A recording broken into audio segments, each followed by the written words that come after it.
Hello everyone, welcome back to my channel new tech Hindi. साथियों, आप सभी को मध्य प्रदेश राज्य स्कूल शिक्षा सेवा अंतर्गत प्राथमिक शिक्षक, माध्यमिक शिक्षक व उच्च माध्यमिक शिक्षक के पद पर नियुक्त होने पर हार्दिक बधाई। साथियों, आज हम आपको बताएंगे कि शिक्षक बनने के बाद 7वें वेतनमान में कितना वेतन आपको मिलेगा, कितना बेसिक होगा, कितना डीए यानी महंगाई भत्ता मिलेगा, कितना एचआरए मिलेगा और कितनी एनपीएस की कटौती होगी। इन सब की गणना आप स्वयं कर सकते हैं वीडियो को पूरा देखने के बाद। तो बने रहिए वीडियो के अंत तक। चलिए स्टार्ट करते हैं एक छोटे से इंट्रो के बाद। अभी तक यदि आपने हमारा चैनल सब्सक्राइब नहीं किया है तो प्लीज़ कर लीजिए और बाजू में दिख रहे बेल आइकन को प्रेस करें ताकि हमारा हर लेटेस्ट वीडियो आपको सबसे पहले प्राप्त हो सके।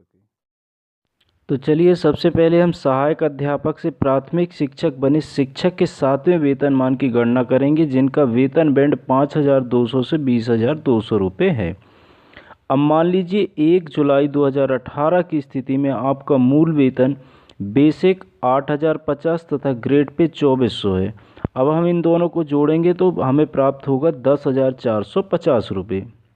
अब 10,450 रुपये में हम 2.57 का गुणा करेंगे तो 26,856 रुपये 50 पैसे प्राप्त होगा, जिसको हम पूर्णांकित करेंगे तो 26,857 रुपये होगा। अब हम चलेंगे 7वें वेतनमान की गणना टेबल की ओर, जिसमें ग्रेड वेतन 2400 का तद अनुरूपी लेवल जो 6 है के वेतन मैट्रिक्स में संशोधित वेतन 26,857 रुपये हमें कहीं प्राप्त नहीं होगा। तो हम इसके अगले उच्चतम स्तर को देखेंगे तो 26,900 रुपये हमें दिखेगा। यही हमारा मूल वेतन होगा। तो इस तरह से अब हमें हमारा नया मूल वेतन प्राप्त हो गया 26,900 रुपये। अब हम इस पर डीए की गणना करेंगे। तो 7th पे वालों को जो वर्तमान में 1 जुलाई 2018 की स्थिति में डीए मिल रहा है वो 7% है। तो हम इस पर 7% से गणना करेंगे तो 26,900 में 7 का गुणा करके 100 का भाग करेंगे तो हमें 1,883 रुपये प्राप्त होगा। अब हम इस पे एचआरए की गणना करेंगे। तो मित्रों, एचआरए हमें पुराने मूल वेतन अर्थात 10,450 रुपये पे मिलेगा। तो हम इस पे 3% एचआरए मिल रहा है तो 10,450 रुपये में 3 का गुणा करेंगे और 100 का भाग दे देंगे तो 314 रुपये प्राप्त होगा। इस तरह से अब हम सभी को जोड़ देंगे, 26,900 को, 1,883 को, 314 को, तो हमारा कुल वेतन हो जाएगा 29,097 रुपये। तो चलिए अब हम आपको बताते हैं कि आप एनपीएस के रूप में जो आपकी कटौती होती है उसकी गणना कैसे कर सकते हैं। तो हम अपने कुल वेतन में से एचआरए को माइनस कर देंगे, क्योंकि हमारी कटौती सिर्फ मूल वेतन और उस पर प्राप्त होने वाले डीए पर ही होती है। तो हम 29,097 रुपये में 314 माइनस कर देंगे तो 28,783 रुपये प्राप्त होगा। अब 28,783 में 10 का गुणा करके 100 का भाग दे देंगे तो 2,878 रुपये हमारी एनपीएस के रूप में कटौती होगी तथा जो शेष राशि हमें मिलेगी वो 26,219 रुपये हमें नगद प्राप्त खाते में होगी।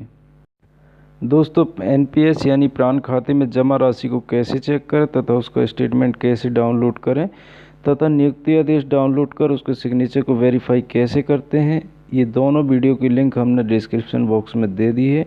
आप चाहें तो वहां से देख सकते हैं। तो चलिए चलते हैं नेक्स्ट उदाहरण की ओर। उससे पहले दोस्तों वीडियो को लाइक एवं शेयर अवश्य करें, क्योंकि आप लोगों का लाइक ही हमारे लिए सपोर्ट होता है। इस उदाहरण में हम ऐसे शिक्षक साथियों के वेतन की गणना करेंगे जिनका वेतन बैंड 9,300 से 34,800 रुपये है। अब चलिए मान लेते हैं 1 जुलाई 2018 की स्थिति में मूल वेतन बेसिक 11,390 रुपये तथा ग्रेड पे 3,200 रुपये है। दोनों को जोड़ेंगे तो 14,590 रुपये प्राप्त होगा। अब 14,590 रुपये में हम 2.62 का गुणा करेंगे। साथियों, हम 2.62 का गुणा क्यों करेंगे, हम ये वीडियो के अंत में आपको बताएंगे कि किन साथियों के में 2.57 का गुणा होगा और किन साथियों के में 2.62 का गुणा होगा। तो जैसे ही हम 14,590 रुपये में 2.62 का गुणा करेंगे तो हमें 38,226 रुपये प्राप्त होगा। अब 38,226 रुपये को हम ग्रेड वेतन 3200 के तद अनुरूपी लेवल जो 8 है के वेतन मैट्रिक्स में देखेंगे तो 38,226 रुपये हमें कहीं प्राप्त नहीं होगा। तो हम इसके अगले उच्च वेतन को देखेंगे तो 39,100 रुपये हमें प्राप्त होगा। यही अब हमारा मूल वेतन होगा। तो हम मूल वेतन पर डीए की गणना करेंगे। तो जैसे हमें पता है कि वर्तमान में डीए हमें 7% मिल रहा है, तो हम इस तरह से कैलकुलेट करेंगे तो डीए हमारा 2,737 रुपये प्राप्त होगा। और एचआरए की गणना करेंगे जो 3% है, जो पुराने मूल वेतन पर है, तो 438 रुपये हमारा एचआरए होगा। इस तरह हमारा कुल वेतन हो जाएगा 42,275 रुपये। अब चलिए इस पर हम एनपीएस कटौती की गणना कर लेते हैं। तो अब हम जो हमारा कुल वेतन है 42,275 रुपये, उसमें एचआरए को माइनस कर देंगे तो 41,837 रुपये होगा। इसका 10% निकालेंगे तो 4,184 रुपये होगा। इस तरह हमारी एनपीएस की कटौती 4,184 रुपये होगी। अब जो शेष राशि हमें नगद के रूप में प्राप्त होगी वो है 38,091 रुपये हमें नगद प्राप्त होगी। तो इस तरह से हम अपने 7वें वेतनमान की गणना कर सकते हैं। अब चलिए हम बताते हैं कि किस वेतन बैंड में कितने का गुणा होगा।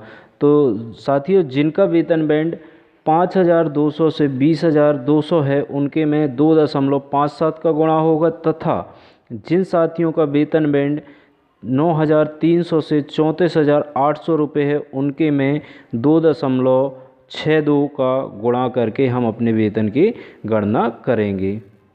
तो दोस्तों, वीडियो आपको कैसा लगा ये कमेंट बॉक्स में बताना ना भूलें। साथ ही वीडियो को लाइक करें, शेयर करें, और यदि आपने अभी तक हमारा चैनल सब्सक्राइब नहीं किया है तो प्लीज़ दोस्तों सब्सक्राइब कर लीजिए और बाजू में दिख रहे बेल आइकन को प्रेस करें ताकि हमारा हर लेटेस्ट वीडियो आपको सबसे पहले प्राप्त हो सके। Thanks for watching, take care, bye bye.